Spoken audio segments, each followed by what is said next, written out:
Welcome back to Heavy Duty Conversations. In this episode we are excited to have Houghton with us. Mark is an expert in heavy duty training, Mike Mentzer, and has competed in bodybuilding competitions at a high international level. So join us as we delve into intriguing topics such as Mark's competition career, insights into the 1980s Mr. Olympia, and so much more. So grab your coffee, sit back, and welcome to Heavy Duty Conversations. Yeah, my name's Mark Houghton. I'm from the UK. I'm currently living in Lincolnshire, but I was brought up in East London, the home of the Cockney, as they say. And I'm 58 years of age and been training since 1982. And so I will get going on essentially how I got into training and heavy duty and give you a briefish look through me training career along with me competitions. So 82 I started training in the gym. There's a variety of reasons why, but essentially I was very, very skinny when I was growing up and no interest in exercise whatsoever.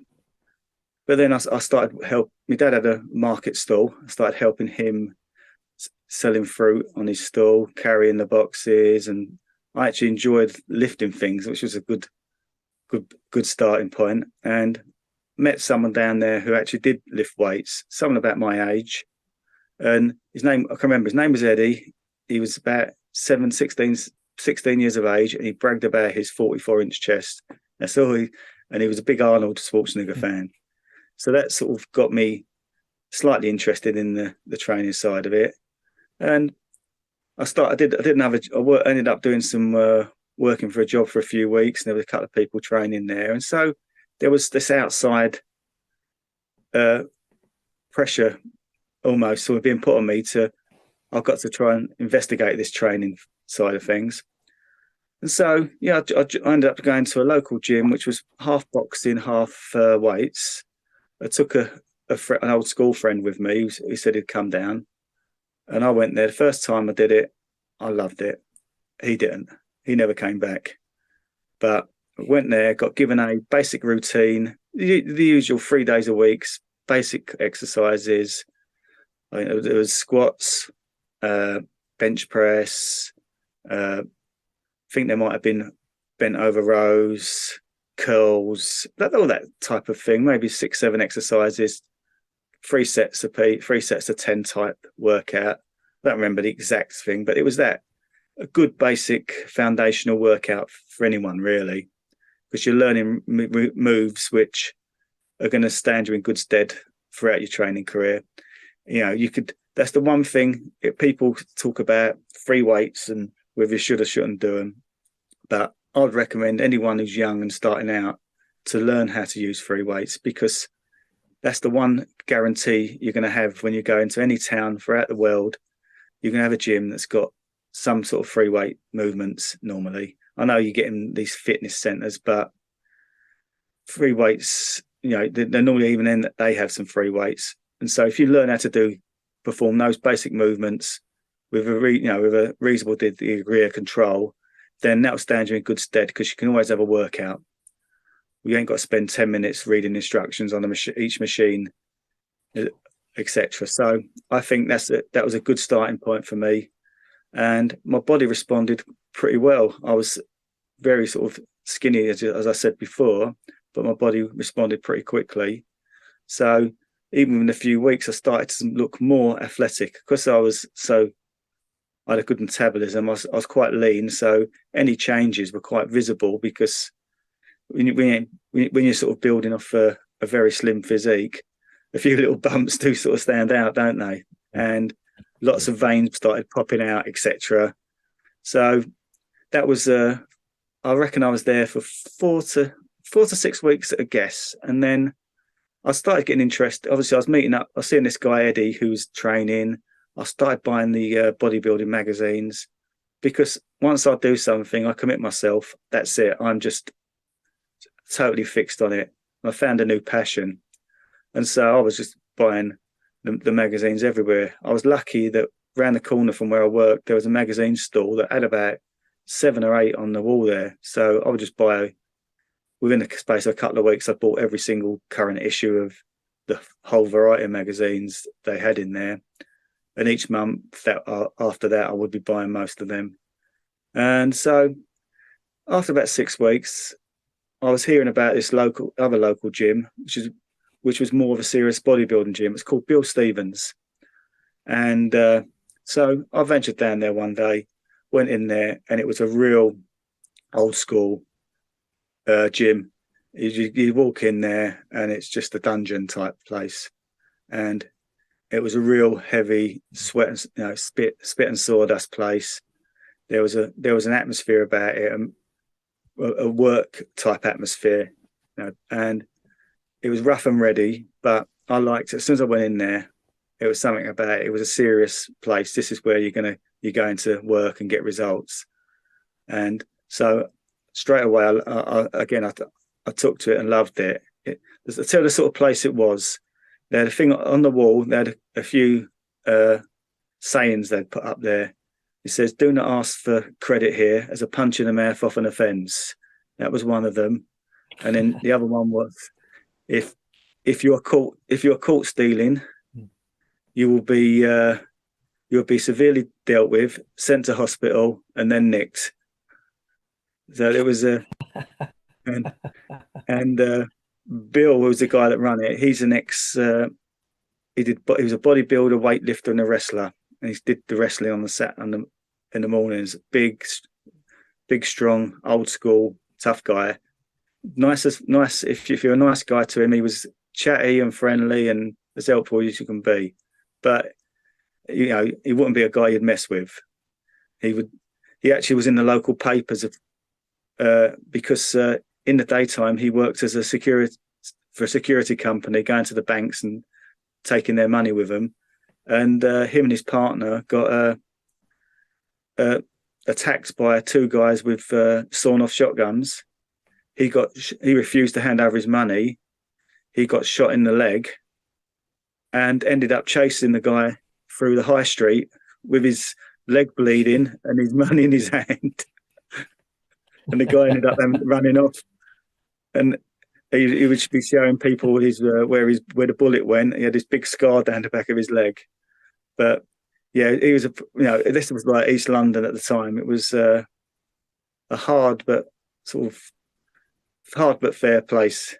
There was a lot of characters still at that time. So that was the sort of place there. And I started training there, loved it. And again, I was still doing this sort of 3-day-a-week type routine. I was thinking to move to a split routine by then, because obviously I'd be buying all these bodybuilding magazines. They were starting to take an influence.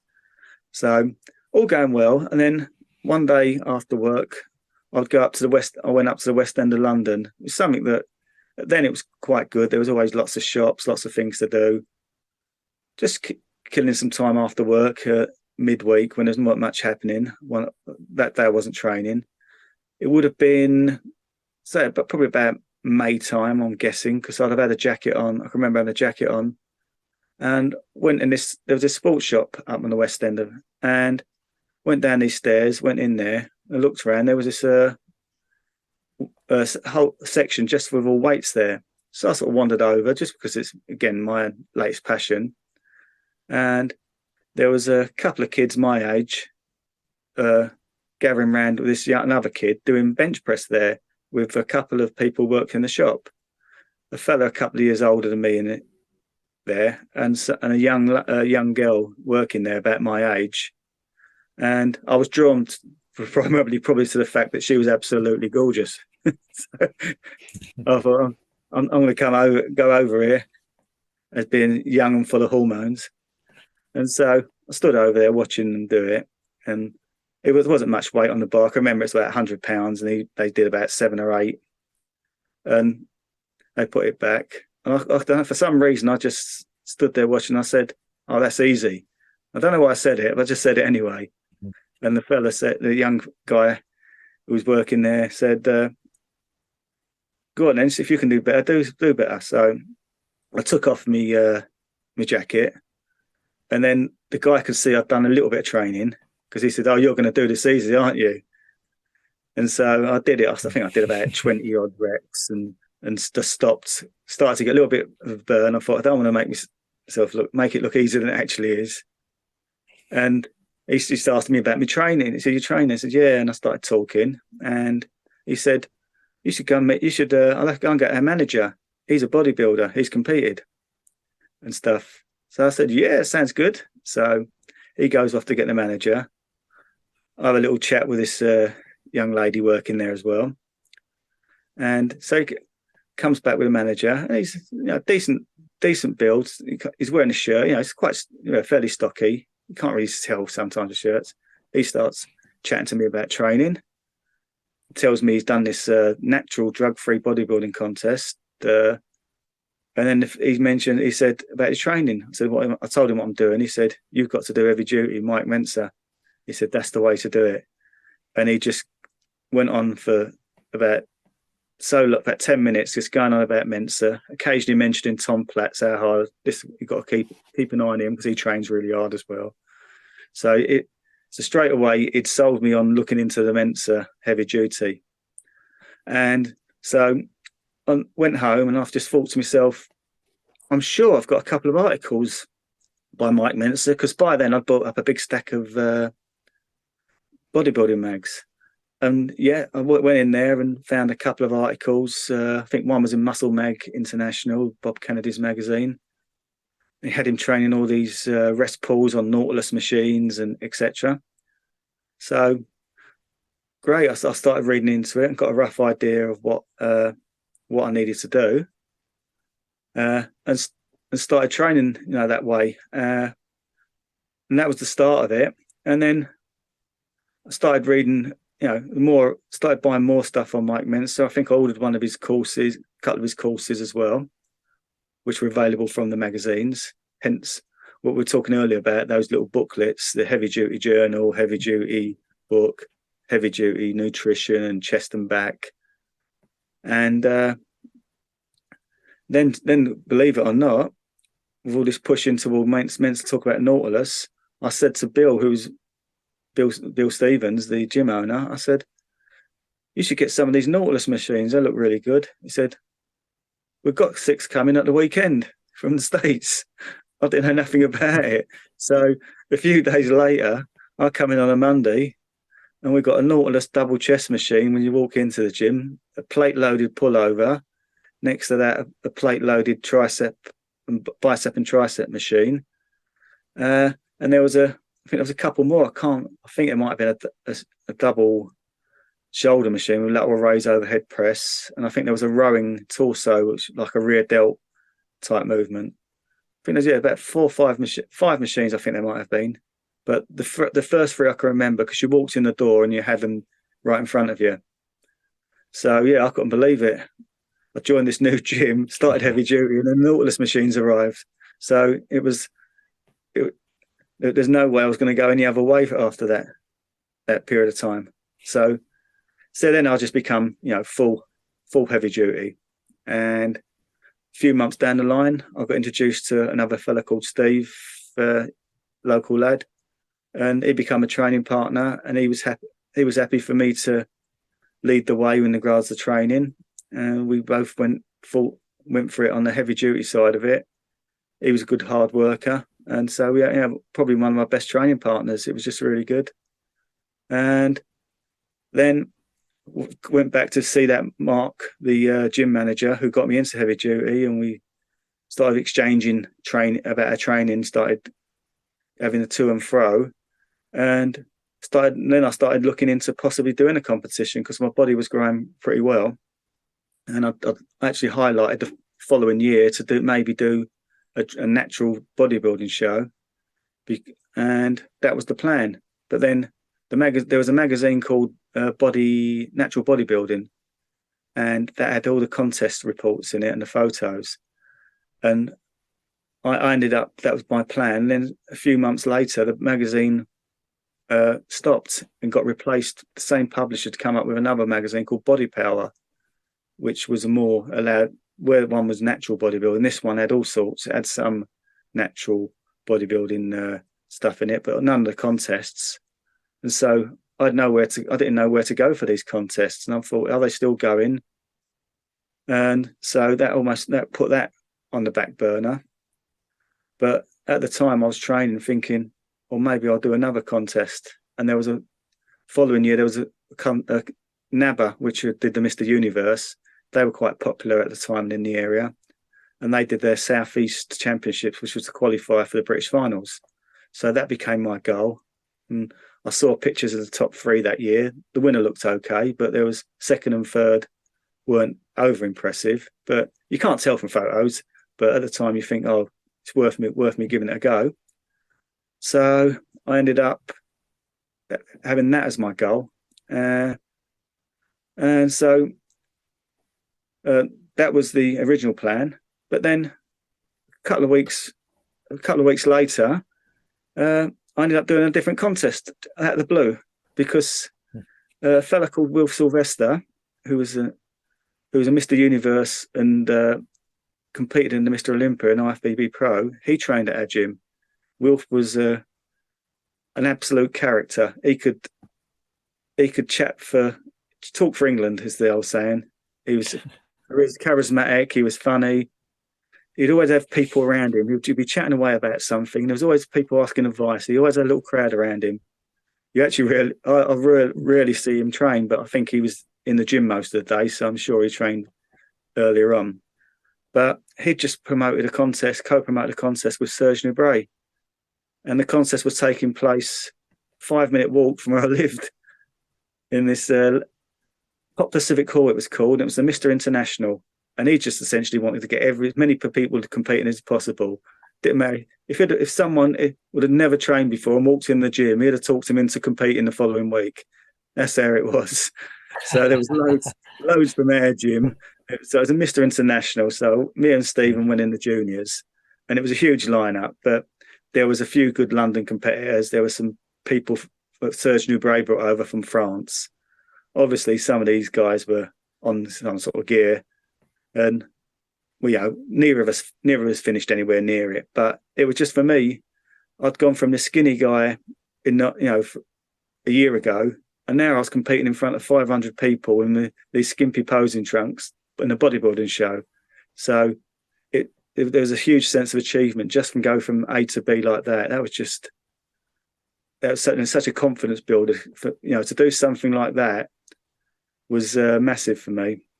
And again, I got hooked on the bodybuilding contest side of it, and did a few other contests as well locally. Didn't get anywhere. And then found most of these are under 21s, and I'd have been 17. So I had no chance against people taking drugs who've been training for years.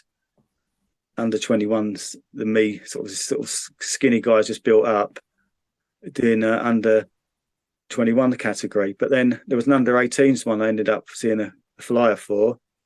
I did end up doing that, me and my mate Stephen, and ended up winning that. So that was a real, magic moment for career. Pushed on to this NABBA contest, the Southeast, and turned up, got myself in what I thought was good shape, did all the dieted, got myself lean, and went there. People saying a few weeks before, you could win this. And I went on stage. The previous year there was 3 competing. This year there was over 20. They went on stage. I went on stage and they said, okay, because there's so many competitors, we're going to have to eliminate all but the top 10. So you can go on stage for 30 seconds, hit a few poses, and then we'll name the top 10 after that. So I went on stage. I thought I looked great. I looked around, saw other people there. No one was stood out to me. I was competitor number 1. I went on stage, hit me poses. Not much reaction from the audience. So I thought, And everyone went through their routines, and they started calling out the top 10. They called out a few numbers. Mine weren't called. Then I just realised they're doing this in alphabetical and numerical order. I've not been called out. I'm not going to make the top 10. And I was distraught because I thought I went in there thinking I could win this. and I wasn't even in the top 10. And so I went away absolutely got really, really down. And it was only afterwards that, in hindsight, with a few people's comments, I realised that I wasn't looking as good as I thought I had. I was looking great a few weeks out, and I'd got marginally leaner, but I'd given up so much muscle tissue on someone who's not carrying a huge amount of muscle, and I just probably gone in looking small. And so, it's still bodybuilding, even though conditioning matters. You've got to have the muscles there. So the reality was I'd blown it, and again, I just inexperience. And so I carried on training, and I stayed doing a few contests after that for the following year or so. Still loved my training, but the following year, the standard went up. I could see people were taking drugs. I wasn't going to take them. And I decided then to stop competing, because I thought, I can't compete with these people. They'd improved so much. I hadn't. And they're only going to get bigger and bigger while they're taking the drugs. So I just thought I'll do other things, because it's when you're in that sort of bodybuilding mindset, other things take a back seat. And so I just moved on for doing various things over the next God knows how many years. Went to see a few bodybuilding shows, but generally I got involved in athletics, doing other sports.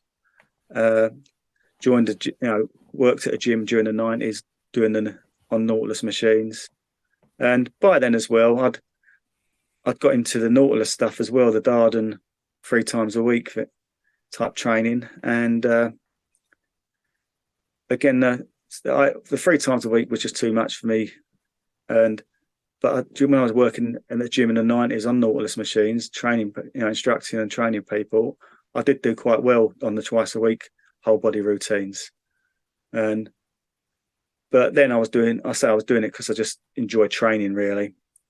And thought enough, carried on training, found a gym with Med-X equipment after I'd left the gym. Trained, this is called Kiza. I think you might have heard of them. They've got various gyms throughout Europe. They had a full range of Med-X. But again, I was just drifting at that time, and just enjoying my training, but no more than that. I've done all sorts of training. I've done the new Mike Mentzer routine from the revised heavy duty book in the early 90s. I've done the heavy duty 2 ideal routine, and then the consolidation routine, which didn't work for me. I can see, looking back now, I can see the reasons why it might not have worked, but we can talk about the actual routines in a bit. I'll just skip through the rest of me sort of own training career. So that would have took me to around about the early 2000s. And the internet was starting to grow, and I was starting to still have an interest in bodybuilding. I started reading up about these various heavy duty type things. The thing about when the internet first come out, there was all this material which you could only get from books in the USA and magazines you could only get in the USA was made available. So you had Iron Man magazine, had all these Arthur Jones articles, my 50 years in the Iron Game. And I'd bought a few of them, but you couldn't always get that magazine over in the UK. And there was a site which had literally every single Arthur Jones article he actually had in Iron Man magazine. And so I would print all these off, and I had pages and pages of H.I.T and Nautilus and Mike Mentzer material. And you'd get the things, you'd get hold of books much easier at that time. So I bought the Super Slow book, all this, just my H.I.T library carried on, sort of grew. And I think at that time, even though I was still training, it was more like the interest in just reading up on things and just educating myself. And there was another company called the IIRT, which Brian Johnston started, and he actually ran it in conjunction with Mike Mentzer for a while. And Johnston was like Mike. He was an independent thinker, and he could be a bit controversial himself at times. So not everyone liked Brian. I found him fine. I got on great with him, but not everyone takes to people who challenge other people. And I know Mike and Brian did have a falling out after a while, and but I actually found myself drifting more towards Brian's ideas than I did at Mike's at that time. He was branching out into things like zone training and J-reps, as it originally was called.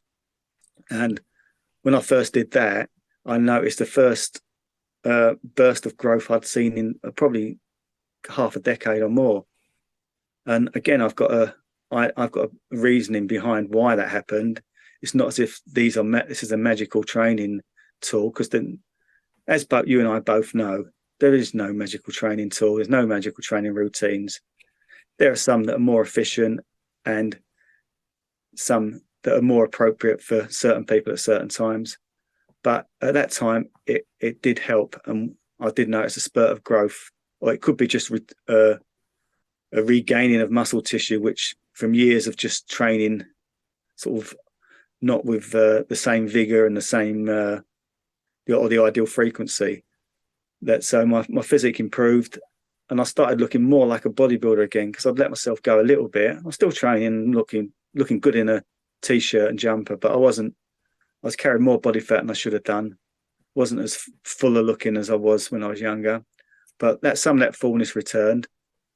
And I just started thinking, I'm going to set myself a goal. I'd have been 42 at the time, 41 at the time. I'm going to be in better shape at 42 than I would be at 22. That was my new goal. And I thought that will get me back on track. And so I started using the zone training and really pushing it. My physique was improving. I was watching me calorie intake. I was getting in better shape. At that time, the more I did it, the more I was resembling my old bodybuilding look, but a bigger version from all the years of training.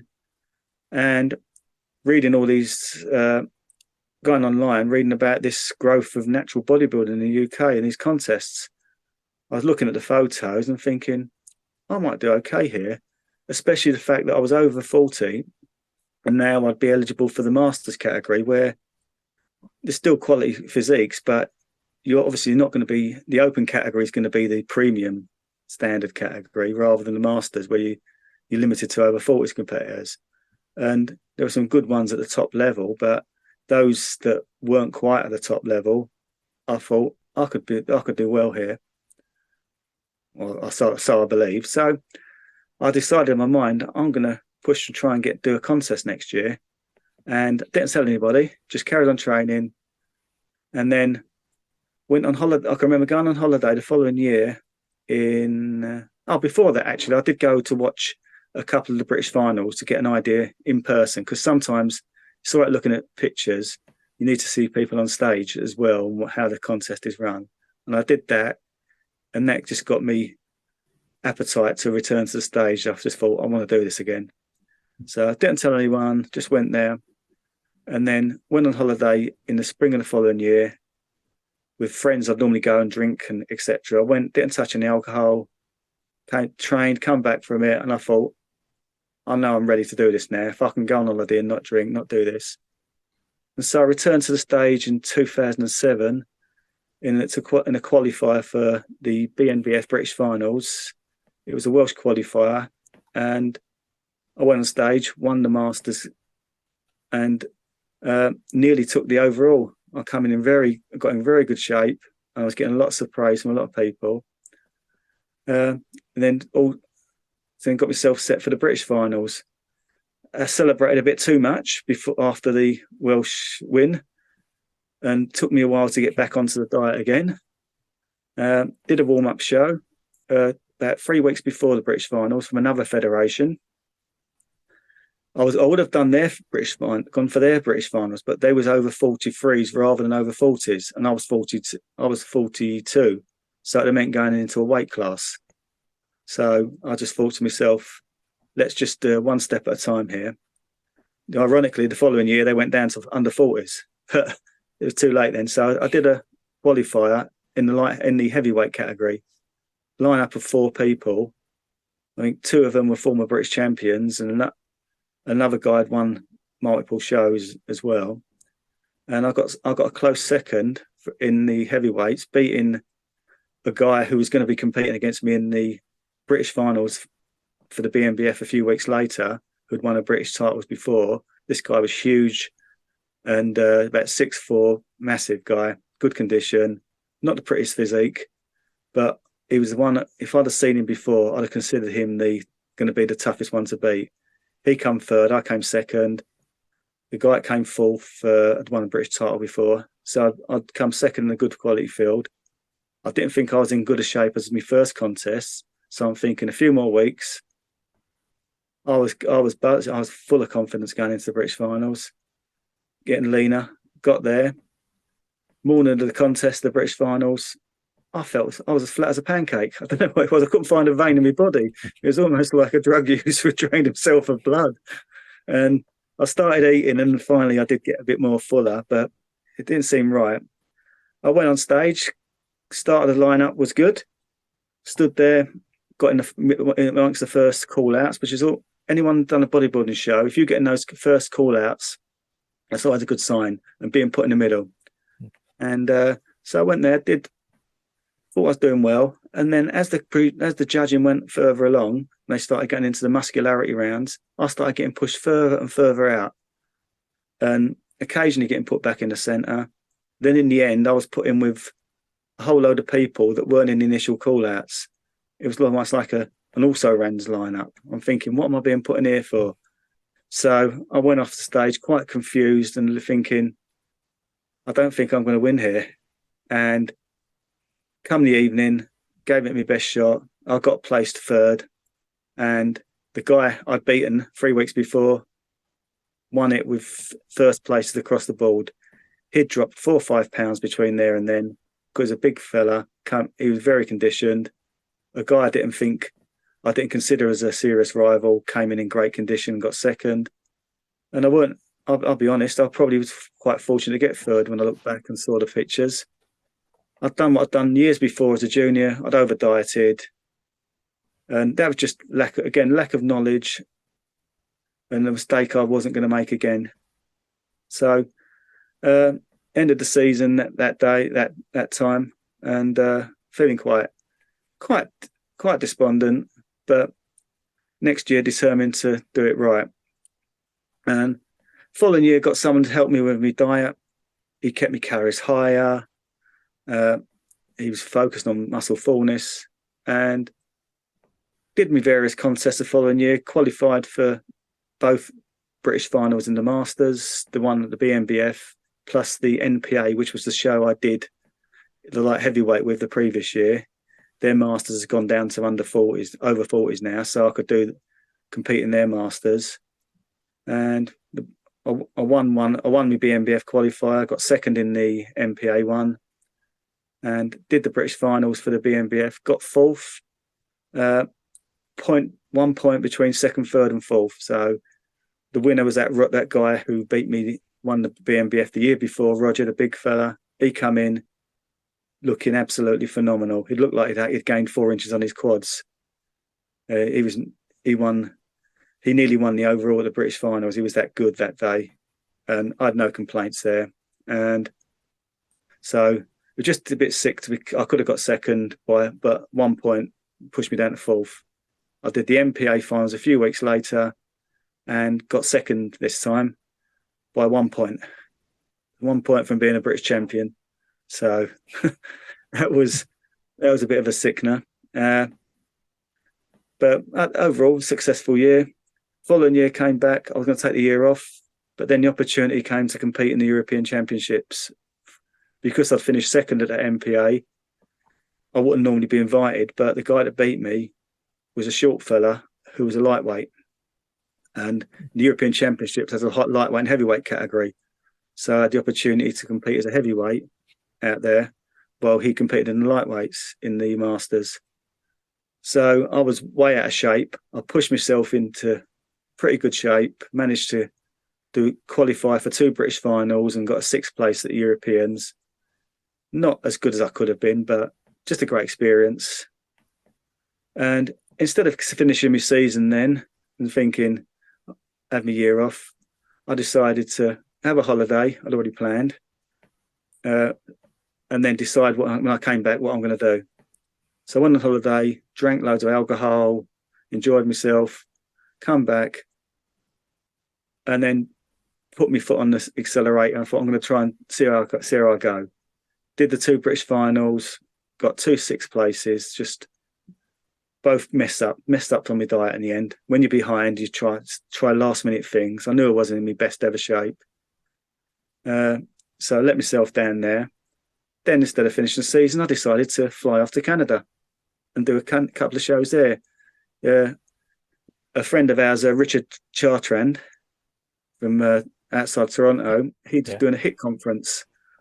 And I thought, oh, let's go out there and do it anyway, have a bit of fun. So I flew out there, did the contests. In the middle of it, we had a HIT conference. We had a video link up with Bill DeSimone and Dr. Doug McGuff. Load of us around there. Really enjoyable time out there. I got a third in the Masters and 5th in the heavyweights. Big lineups in both. So it was. I was pleased with me considering where my season was going. I wasn't in my best ever shape. I shouldn't have competed that year really, but I still. In the end, I was having my busiest year ever. This was ridiculous. But that was really a really good occasion.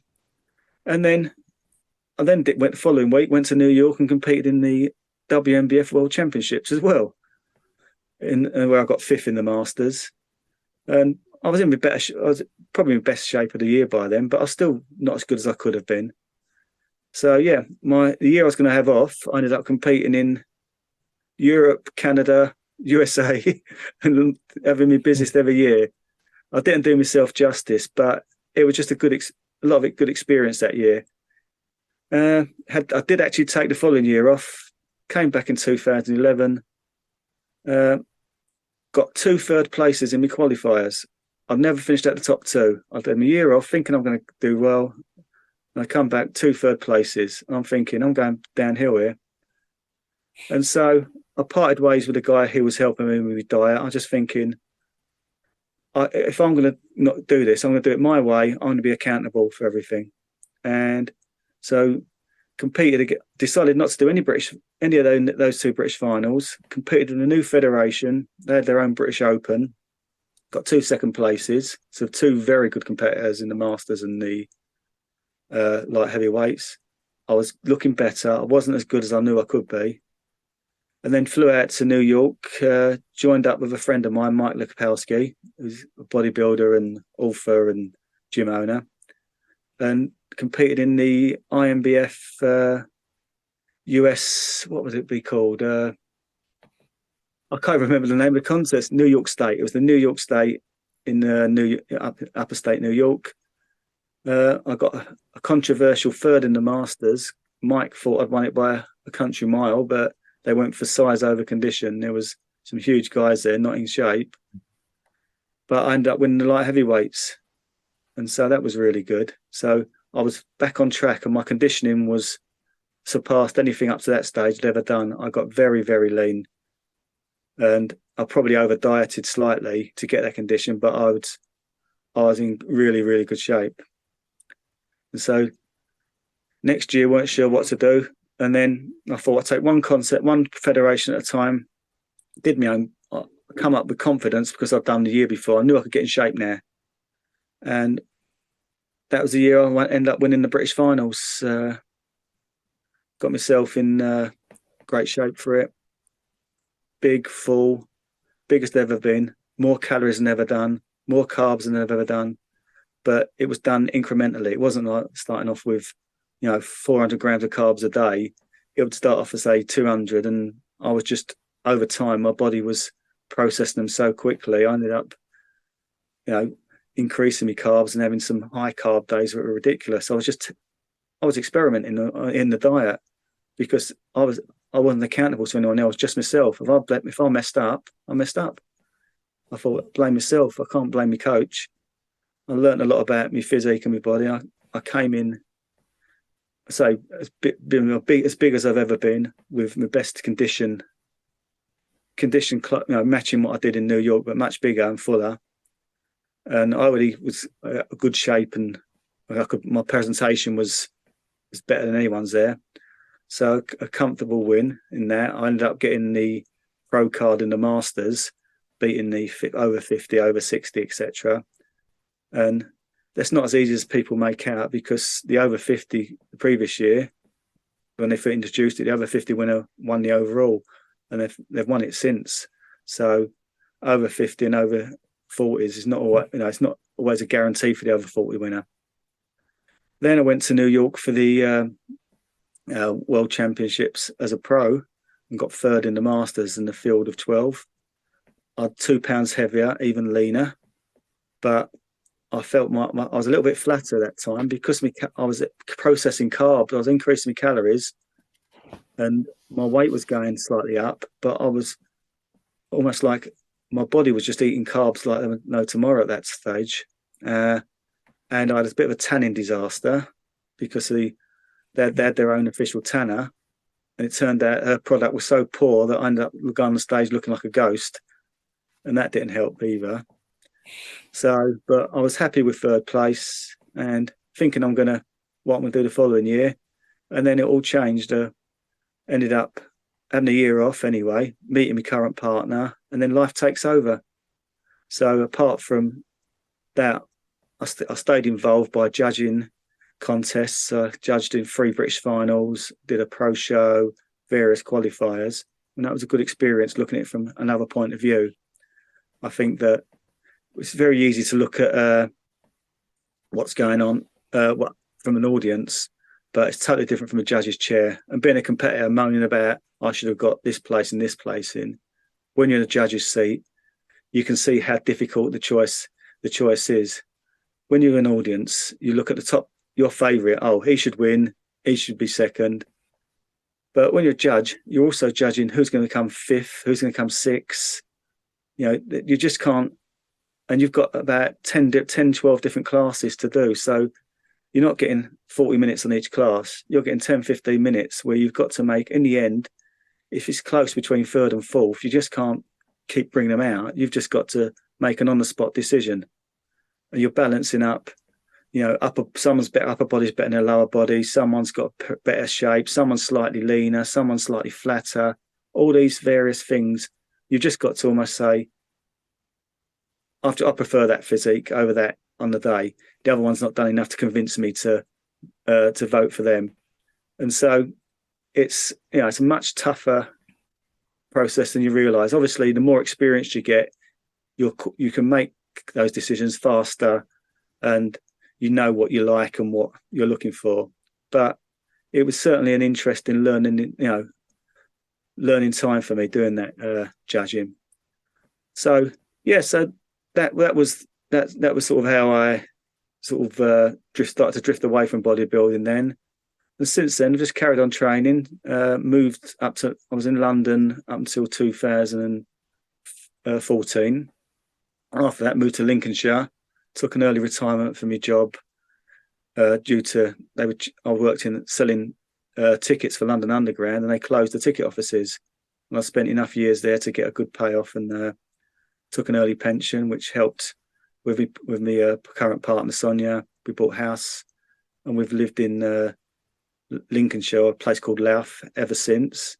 Got my own home gym now in the garage, various pieces of equipment, leg press, leg sled machine, leverage gym, free weights. I had a power rack, which I actually got rid of, utility benches with all sorts of attachments, dipping bars, chinning bars, curling machines, bands, Arjan, of course. Yeah, you can use them. Yeah, I've heard they're okay. Which I use occasionally use independently, and occasionally use them on the machines, depending on whether I want to change things up, or I think I can make the movement a bit more balanced with the strength curves, etc. And so and then my other involvement perhaps with training in recent years is writing articles for the relaunched magazine Hard Gainer, which is Hard Gainer 2 as it's now known, Stuart McRoberts' magazine that came out in I think it was been the 90s and early 2000s, which was quite popular amongst not just HIT people, but people who train who focus on the basics or what called abbreviated training. Yeah. So that was popular. He's relaunched it as a digital magazine about 2 to 3 years ago, and I got asked to write articles for it, and I've been doing it ever since. So talking about all sorts of subjects.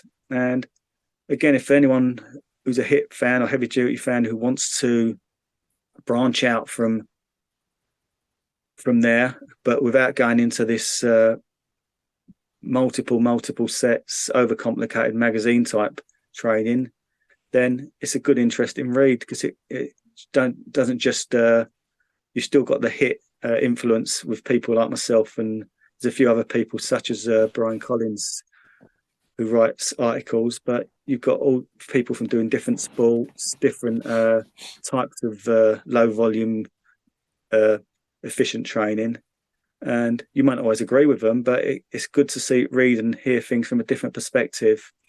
It's helped broaden my thoughts on it. And another thing with Stuart McRobert is, prior to that, he released the books Brawn and Beyond Brawn, which are great reads for anyone. And I think they're great. Would be a great addition to someone such as the Mike Mentzer heavy duty fans or the Nautilus Elton Darden fans. They're all part of the same umbrella, and I think they're sort of books that would complement each other. But that's essentially where I'm at now. My current training is I'm just a month of negative influence, I don't know if accentuate would be the right word, but negative base training as best as I can in a home gym. But it was quite an enjoyable experience, tough at the end. And I've just moved now on to trying my own interpretation of Mike's ideal routine. I started a couple of weeks ago. And that's my idea now is I'm 58. I'm going to have fun with my training and experiment and try things. No pressure.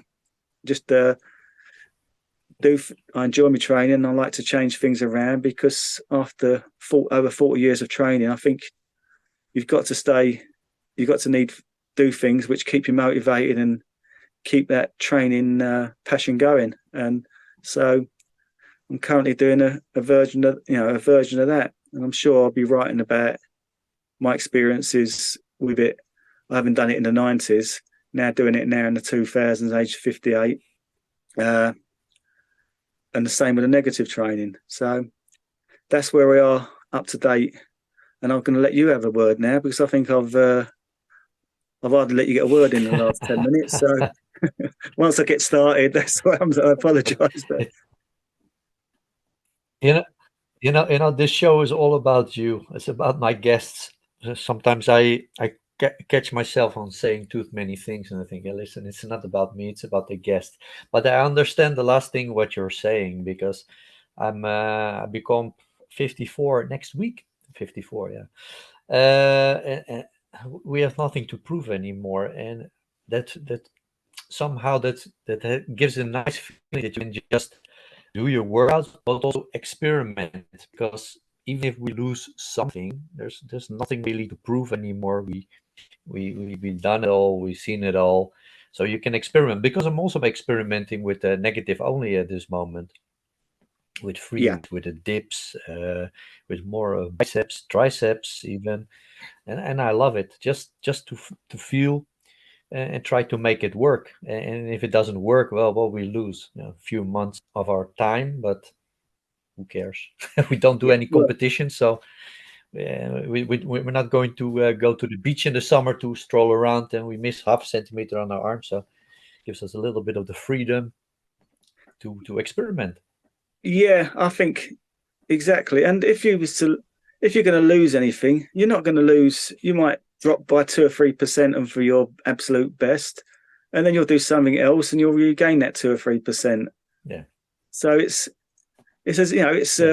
not your training career is not a straight line, is it? It's dips and heights and highs and lows, and it's just almost like a wriggly line that goes up and down. And so, yeah, I think it's just about your own. For me, it's about my own curiosity, really, to see how these things work. If I did this routine, but I changed this, what would happen? when you've got a passion, you've got to, you know, you mess around with all these little things, and you provide. The more you know, the more you can pass on to people and say,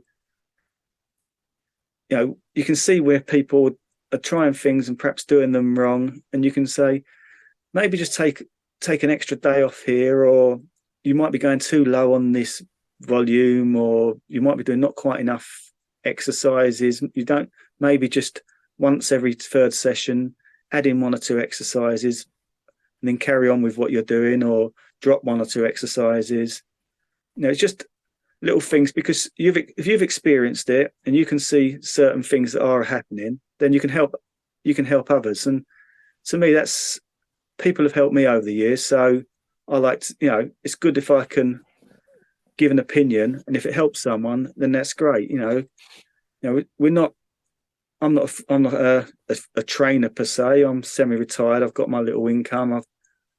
I've got a few windows during the day of time where I can do things, but I haven't got extensive time to take on a load of clients. I'm helping someone at the moment with a bit of preparation for a bodybuilding show, doing occasional, more or less what I call almost like a mentoring type thing, rather than a full trainer, just advising. And occasionally I do that, but most of my time, 95% of it, I'll sort of go on forums and give an opinion, or people who email me or message me on Facebook or whatever, and they'll give me an opinion. I'll devote a bit of time to it and say what I think and suggest things, and I'm happy to do that. You know, the only time I would go is I would expect more is if it takes a lot of my time up. If they're expecting answers that are going to take up a good deal of my time, then if I was going to go ahead with that, then I'd expect sort of to be paid to do it if I wish to go ahead and do it. But most of the time, say 95%, then I'm happy to, in my own time, answer questions, because I want to help people. Just as long as it ain't taking up all my day doing it, then I'll carry on doing that, because I enjoy helping people, because I enjoy talking about bodybuilding, and people have helped me over the years. So, you know, that's what it is. It's passing the flame, isn't it, really? That's how I look on it anyway. But it's like this. So yeah, that's where I am at the moment. I say we can, if we move more on to perhaps Mike and his career and his training, then maybe that's somewhere we can explore. Yeah, that's Okay. that's the next part. Yeah. Yeah. Mike Mentzer's, because you wrote me already that you have some interesting thoughts and ideas and knowledge about the 1976 competitions, about his training routine then, because that's something that people are mistaken about. There's so much confusion about that Mike trained in a certain way, and people think, well, he did the compensation program because that's what he made, the ideal program because that's what he made. So, but how was he training before he started actually writing all these books, like in 1976? How did he train then? Yeah, I say I'm looking at it for someone who's, Mike's been my bodybuilding idol, and I've read over the years. So I'm saying things from what I've read, and so you can't always believe 100% things that have been in print. Some things contradict each other. So I will say what I know, and when I'm guessing or just hypothesizing over something, I will tell you what it is that. But I'm just basic this information of stuff I've read. I wasn't there at the time. None of us were. But to start off with Mike was obviously a guy with phenomenal genetics. You know, he was trained at 14. You see pictures of him at 16. He looks great. And people forget his first big contest, he done various contests, but local ones, Mr. Lancaster, etc. But he was in 1971. He competed in the AAU Mr. America, and placed 10th in the contest. Won by Casey Viator, and all the publicity was about Casey and Arthur Jones and Nautilus. And that was where Mike got his first introduction to Casey, and who then gave him Arthur Jones's phone number, and hence the start of Mike's embracing high intensity training. So that's how it all begins. But Mike, up to then, was training basic training, and then he was doing other things like more higher volume, more typical bodybuilding. But he got 10th, age 19, at the 1971 contest. There was 31 competitors in that lineup. So he had a pretty good fit to come 10th out of 31 in the entire America. And that's pretty phenomenal. His physique was big and well developed. I don't know his contest weight, but I'd expect it to be around probably about in the 190s, I would guess, at that time. And again, it is a guess. So that contest, he got second that year in the Teen Mr. America as well. And then he had a conversation with Jones shortly after the Mr. America, and he also got injured and he was missing training for 3 years, I believe, between 71 and 74. He was pursuing other things, was in the Air Force, etc. And then he began training late 74 on a high intensity routine, a Jones influenced one, because it would have been a whole body, which I will come to shortly as it leads up to the 1976 Mr. America. And so in 75, he competed in the IFBB Mr. America, which at the time wasn't as big a contest as the AAU one. And he placed third in the medium height class. But there was 5 in his field, and actually only 15 people total on that whole contest. So you can't compare what he did in 71 from what he did in 75. Third out of 5 compared to 10th out of 31. So people were saying, he must have been better in 75 because he placed third. And he probably was, if he was better, it'd only been marginally better because the field was much smaller. And so he was, I would say, in my guess is he was regaining his muscle he'd lost from all that time out doing it with heavy duty, his version of heavy duty at the time. So he wasn't at that time any better, probably about the same. The following year was when he made his big breakthrough, when he won the Mr. America. Now his weight, as I say, estimate his weight supposed to be in 1975 was 196 pounds. I've read. You can't guarantee that's accurate, but in 1976 at the Mr. America, it's in print that his weight was 209 pounds. So he'd essentially gained 13 pounds of muscle between 75 and 76. Now, that you can attribute to his training because it's new muscle.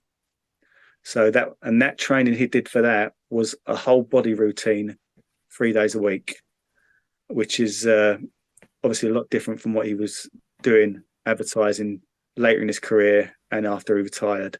I've actually got his routine in print, which he had in Muscle and Fitness magazine, which may not be exactly right because with the Wheeler principles, etc., you don't know how much is truth, but it'll give you an idea. And I've wrote it down because obviously I can remember it word for word, but it was a leg extension followed by the leg press for 1 superset, then one set of squats, 1 set of leg curls, 3 set of calf raises. Why I did 3 sets, I don't know, but higher rep, maybe that thing at the time about doing higher reps or whatever, maybe still influenced a little bit by that. Then it was a pull over, supersetted with a pull down. Most of these, apart from the squat, were on Nautilus machines at the time. Then he did 2 sets of cable rows, and then a pec deck followed by a bench press or decline press on a Nautilus machine for 2 cycles. Then a lateral raise followed by a shoulder press for 1 or 2 cycles. Then a Nautilus bicep machine for 2 or 3 sets. And then finishing off triceps extension on a Nautilus machine, supersetted with dips for 1 superset. And that was his workout. So that's quite a hell of a lot of work put into one workout for the whole body, which, you know, even he at the time, he said how demanding it was, but he gained muscle from it. But the thing to remember, he was still a young man, great genetics, taking on drugs, obviously at the time, some forms of steroids. His recovery was probably better than average. He was highly motivated, you know, and so you can do that when you're when you've got all those traits going for you. He was also, you know, he was busy working, etc. But that to me, that's not so important. He probably could. He slept when he could, but he was young enough, and with all the other assistants, he could do it. But by the time he got to Mr. America, he looked great, but he was absolutely shattered. And so he got the results. But then after that, he decided he would change his training because he couldn't keep this up. And so he moved on to the advertised at the time 4-day-a-week routine, splitting his body into 2. Legs, chest and triceps, back, shoulders, biceps, Monday, Tuesday, Thursday, Friday. And I think Paul and Kevin might have mentioned it in their interviews, that type of routine, which was advertised at the time. And predominantly he did that through to mostly towards the end of his career, where the only main difference was that in 79 he started to introduce rest pulse training and started to increase the rest days. So went from 4 days a week to more of an every other day sort of split routine, where he would then, if it's needed 2 days off, he would take 2 days off, but roughly it would be every other day. So I think a lot of that was to do with the demands of the rest pulls rather than anything else. As you say, the pre-exhaust type training he was doing was demanding, but the rest pulls were much more demanding, so he needed more time off. But then, you know, if you look at his contest weight between 76 and 79, it was more or less the same. So he was probably gaining muscle, but it wasn't a lot of muscle. It wasn't muscle which would stand out. His contest weight was 209 at the 76 America. At the 78 Universe, it was advertised as 215. At the 79 Olympia, it was anywhere between 210, 215, depending on the sources. So his body weight was a few pounds maybe heavier, but nothing like he did between the 75 and 76 Mr. America. So the training was productive, but it wasn't as productive as that whole body routine from 75 to 76, but probably over the longer term, much more manageable. And I think something like that is something which is worth noting in your training, is that sometimes what you can do in the short term may get you better results, but it's not sustainable. So sometimes it's better to do something where you can sustain it rather than just burn out by doing something that's getting you results quickly, or maybe find a way of utilizing both. That's probably another way of looking at it. So that's that's one thing. And then 1980, although he's advertising as doing this every other day split, in the spring and summer of that year, he spent training with Roger Schwab in Pennsylvania in his mainline fitness center. And Roger's documented this. His routine is not too dissimilar to what he'd done in 1976, but I would say it was slightly lower volume, and not significantly lower, but everything was only one set, variety of exercises, all done apart from squats, done on Nautilus, and squats he would probably alternate with leg press. So he wouldn't be doing them both. So he was stronger, and so he was doing a bit less, but he was still doing, probably about 15 sets per workout. I would say 15, 16 sets to failure. And Rogers has said that he couldn't do it 3 times a week like Mike could at the time. And it was very, very tough. He's seen no one, now he's not had anyone could duplicate that level of intensity that often. But Mike ended up weighing 10 pounds, approximately 10 pounds heavier in 1980 than did in 1979. I don't think he looked it from the photos. I thought it looks a little bit flatter than he did in 79, but he was obviously carrying more muscle. And again, it was done via full body routine. But at the end of it, it wiped Mike out.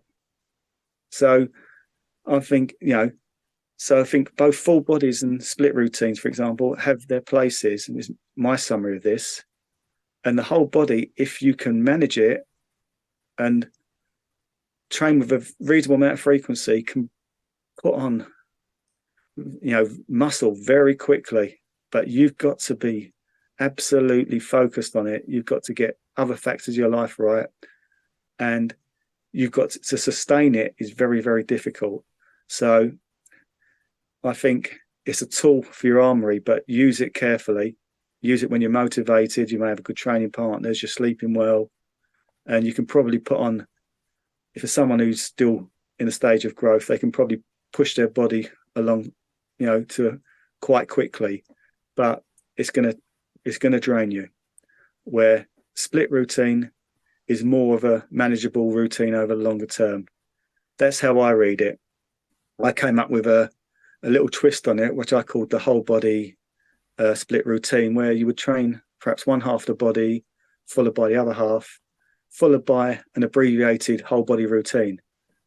So the whole body, you could do like something like an ideal routine split into two. So just say, for example, you do the chest, because as we know with the ideal routine, and then if people don't know, he's done a chest and back, legs, shoulders and arms, legs. That's how it goes, A, B, A, B. But the shoulders and arms have some chest and back exercises in there. And obviously, if you're doing chest and back, you're going to be working the biceps and triceps and shoulders anyway. So they're both essentially upper body routines with an emphasis on chest and back in one and shoulders and arms in the other. You can't, there's no such thing as total isolation. And that's what Mike understood and why he did it that way. And so you could do, for example, week one on this whole body split routine, or not week one, cycle one. You could say you do your ideal leg workout, then you do your whole body. So I'll start again. So I'm confusing myself now. You can do your ideal routine. You can do your chest and back as your first workout. Then you do your legs as the second workout. And then you do your whole body workout, which could be a big 3 or big 5, as the body by science people say, whole body routine. And then you go back and then you do your shoulders and arms. And then you do your second leg workout. And then you repeat the cycle. So you're getting some of the benefits of the whole body system, the systemic benefits of the whole body, but you're getting some respite when you're doing your split routine. You're not getting that systemic drain that comes when you do whole bodies for so long. So you can almost get the best of both worlds. And that's just one possible implementation. And that's something I thought about and decided to try out for myself about a year or two ago. So, and that just Mike's experience with the in 76 and 80 with the whole body routines has just made me, made me sort of come back to that way of thinking. Actually, I just think, and that's how you can you look at someone like Mike's routines and relate it to yourself and your own training experience. So that's in regards to Mike's training. Now, there's one thing I haven't picked up on, which was there was a contest during his contest career. Everyone talks about the 1980 Olympia. They associate Mike with that. Occasionally, the perfect score in the 78 is another thing they associate.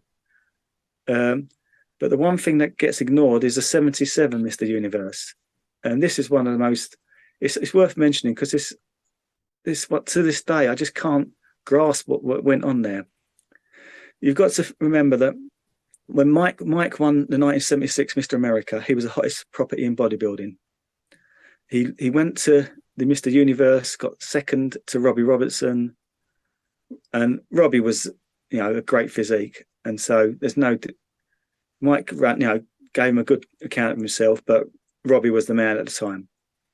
77, he did a North American Championships. Mike looked phenomenal. There's videos of it online.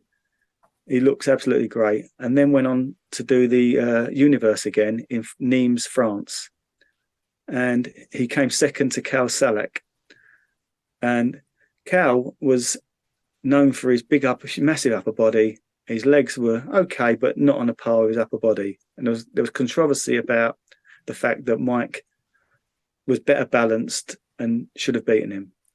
But that's what seems to be the controversy. But the real controversy for me was actually the scoring of the contest, because when you look at this, when you read the report of the contest and the scorecards, at 300 points, Mike scored, after the 3 rounds of prejudging, Mike scored 279 points.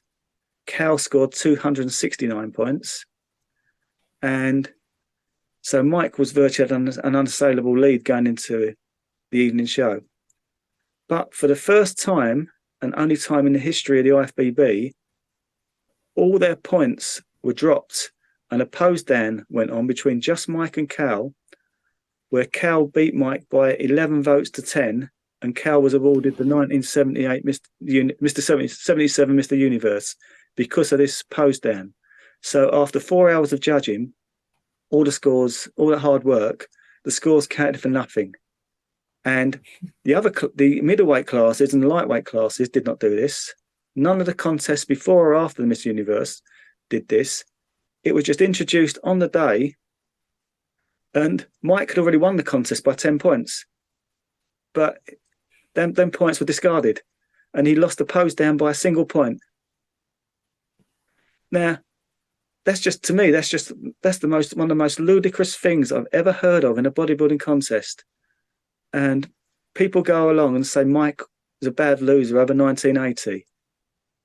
Well, if, how can you call him a bad loser? He took that defeat under those circumstances really well. The bodybuilding world should have been absolutely held to account for something like that. That was an atrocious, ridiculous decision made. There's no rhyme or reason behind it. Yet it just gets pushed to the back. Because of 1980, it almost gets ignored.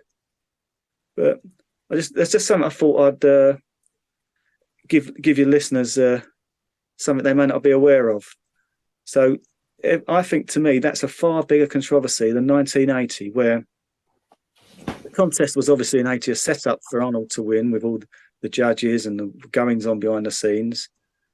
But it was set up probably by Paul Graham, the contest promoter, rather than Joe Weider, because Joe was actually really good friends with Mike and worked for him. Joe wasn't really involved in the actual contest outcomes.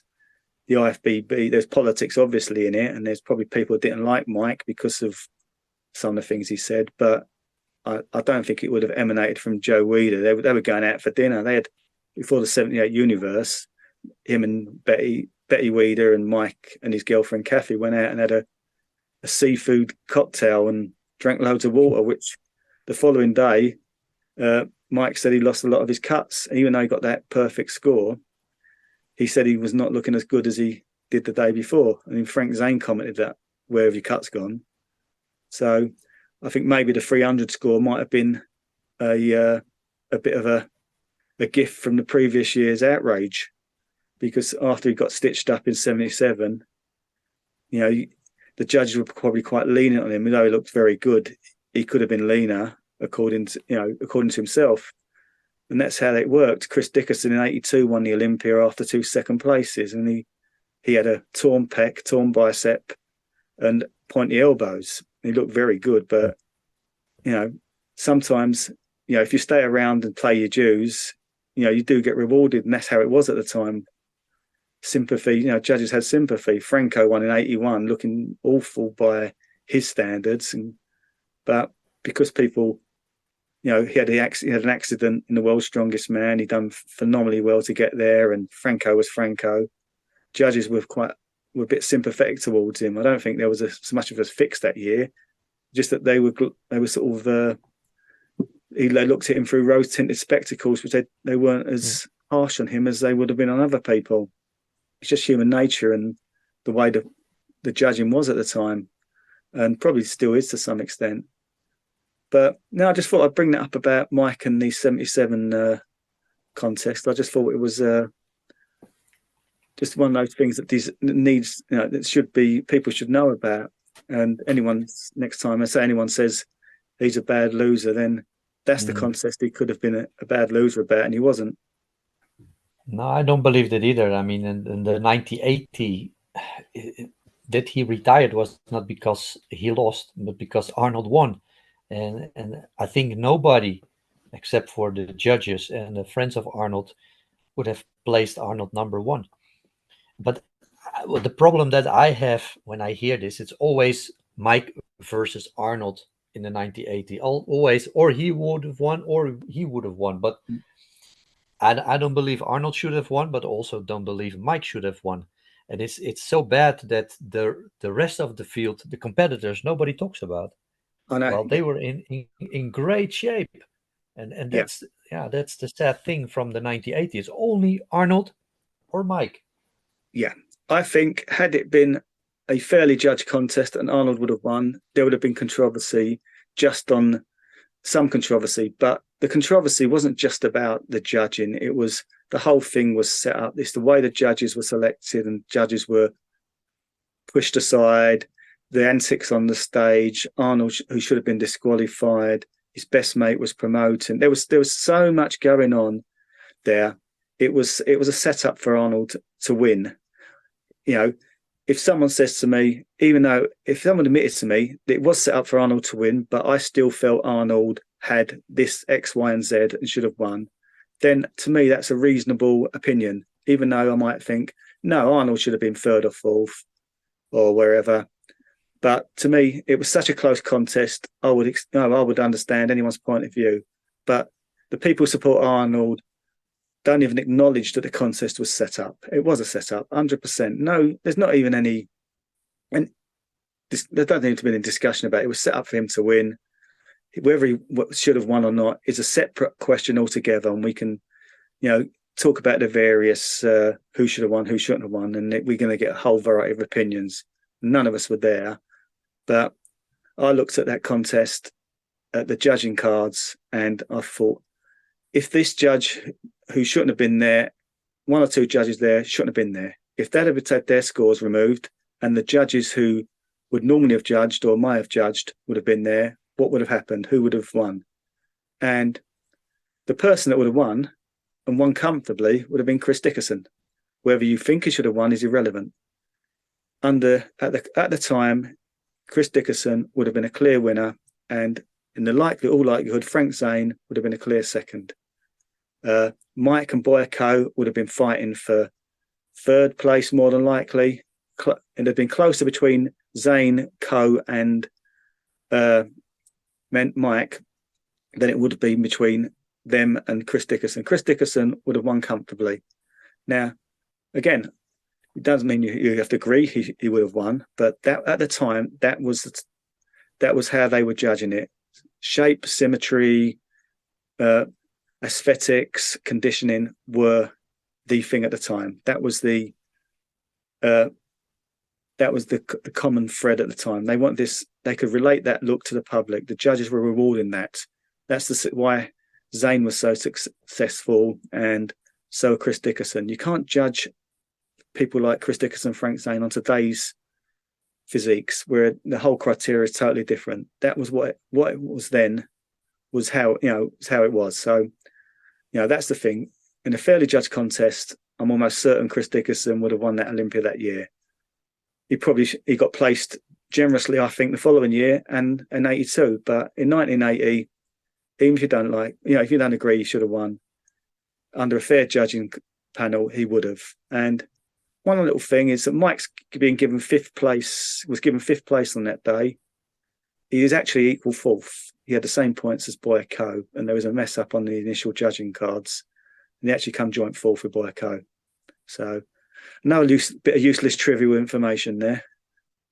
Yeah, but all of them were pissed off after they lost. Because they saw what it was. Yeah, they saw it was a circus that day. It made a mockery. It wasn't a normal contest. You had Franco running on stage, wiping Arnold down with a towel. You had Reg Park shouting out instructions to Arnold about posing, and he was supposed to be judging. they could see the thing. It was a farce, and that was the thing with the contest, which was a shame because it was a fantastic lineup. Yeah, because they recorded everything. There was some news station there, but it But yeah, never CBS had broke. it. Yeah, they never broadcast it. There's film from Wayne Gallash, an Australian guy who does loads of videos, but the coverage on CBS was very professional, and it would have been great to see it in that context. But they didn't. They saw what was going on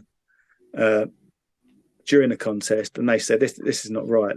There's a fix going on here, and that's why it never came out. Yeah, well, if everybody in the audience is booing, there's something going on. Yeah. Especially when somebody as popular, because he was doing his Conan movies at that moment, so he was a big star already. So if everybody is booing, I mean, there's something wrong. Yeah, oh, totally. But it's not that they don't like Arnold. The people who are sitting there are most likely fans of Arnold or of fans of bodybuilding in this case, and they see there's something going on that's not right. It's a great shame because I don't think it done anyone any favors that day. Just one of them. It's spoken about. It's great to talk about, but it's not a high point of the sport, is it? Let's face it. No. So yeah. Sorry. Anything else you would like me to throw some thoughts and opinions on? Yeah. If we have the time, we have the time. I mean, got probably another 10 minutes I can probably spare. I've got a few things to do, so I can. That's something short, probably. The workout programs that you're doing now versus what you were doing in the past, it's less intense, or it's just more spread it out, or A bit of both. I would train when I was competing 3 days a week, sometimes 4, because I was motivated towards a contest. I think 3 would have been enough at looking back on it now. But when you compete, you just if you're still ticking over, and I was going to the gym because I was buzzing for the contest, so my mind was just focused on that. So I would alternate almost like between 4 and 3 times. I could have done 3 times and been just as successful with it. I don't think the 4 was a negative in regard to results. It's just unnecessary. Now, twice a week, 1 day on, 2 days off, or 3 days off is my sort of average. I sometimes do a few more sets, push them hard, but not eyeballs out, focusing on, pushing the muscle, maybe each set pushing a bit harder. But that's because I don't feel it's necessary now to go all out, and I don't lose any muscle doing it that way. I won't do loads of sets. I might just do 3 exercises and do, say, 3 sets of 3 exercises of 3 compounds. And I think the cumulative work of those 3 compounds, by the time I get to the 3rd set, I find I get a degree of stimulus to all my major muscle groups. I think the thing to remember when you do compounds is that you're working all the muscle groups, but just doing 1 set to failure may not be optimal in terms of stimulus for all of them. So sometimes doing slightly more volume on some compounds, you can, so for example, you do a bench press, you might get an optimal stimulus from 1 set for your pecs, but you might need more because they're all short range movements for each of the muscle groups, because you're not working each muscle over its full range.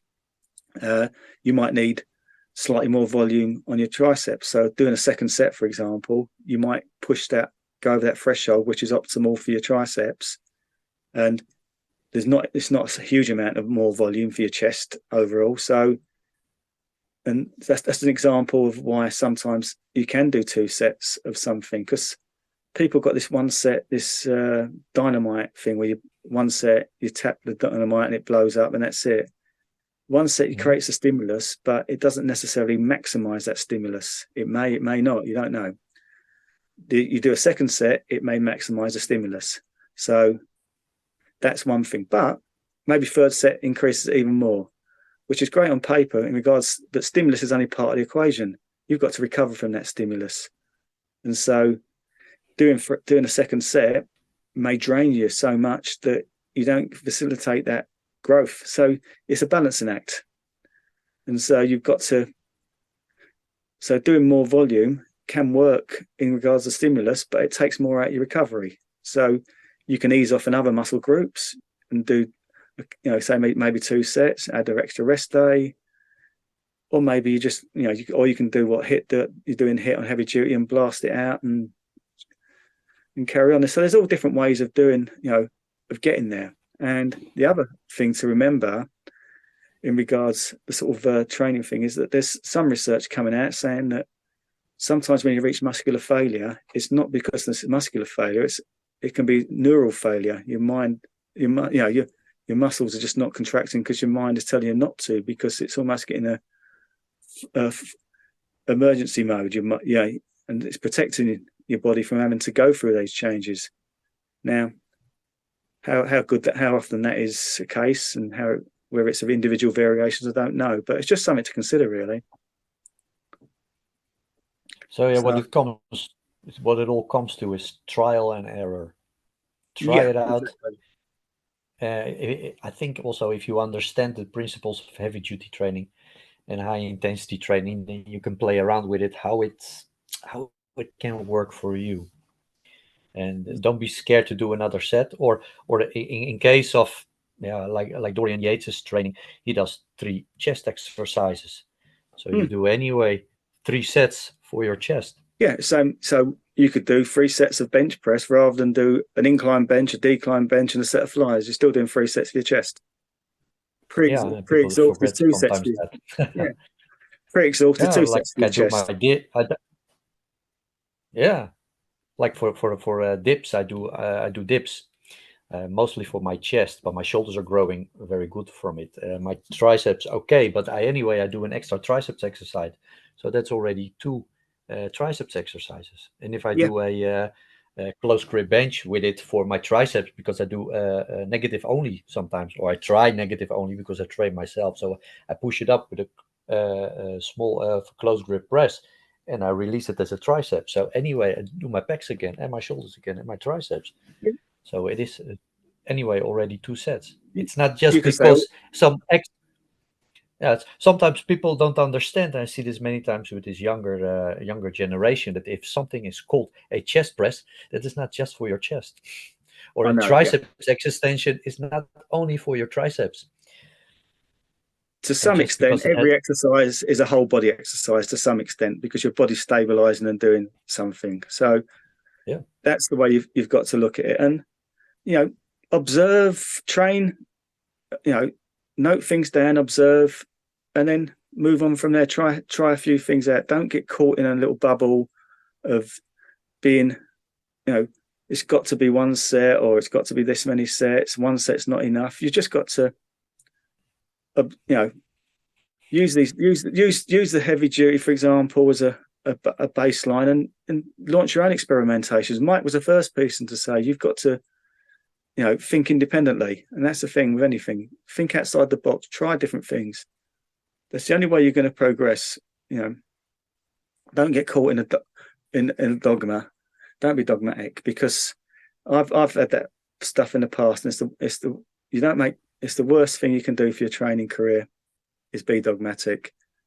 You don't accept everything, but you can see something and see it's rubbish without looking at it. But things that look interesting, try them to a certain extent, and within reason. But what works. You can always go back to what works if the experiment fails, as we spoke about earlier. So yeah, let's say that's great. Wise words for the end. Yeah. Really, thank you very much for this conversation, and I think we should do this one more often, because it's nice. I think you have a lot of more information to share with us, and we can always learn from each other. Of course, that's most important. Exactly, that's what it's all about. We can discuss various approaches to nutrition, perhaps in the future. Where I've got my own personal things, but I'm quite open. I'm very anti-dogmatic when it comes to nutrition, just as much as bodybuilding. I think we can, if you can stick to a diet, for me, it's if you can stick to it, then stick to it. I don't care whether you're low carbs, high carbs, whatever, in the middle of it. And that's the end of it. If it People works get for you. caught up with it. Exactly. Some Yeah. things may favour certain situations, individuals, great. But yeah, I can move into more nutrition, some other training ideas. But yeah, I'd love to do it again, and we can take it from there. But as I say, I wish you good luck. It's great to keep Mike in the spotlight, and Brian, not just talk about him, but his influence he's had on people like myself and yourself and your guests you've had so far, and look forward to seeing more of them, really. So best of luck. Yeah, thank you very much. Okay, have a nice day. You too, Arjan, and nice talking, and hopefully we can do it again sometime. I hope so.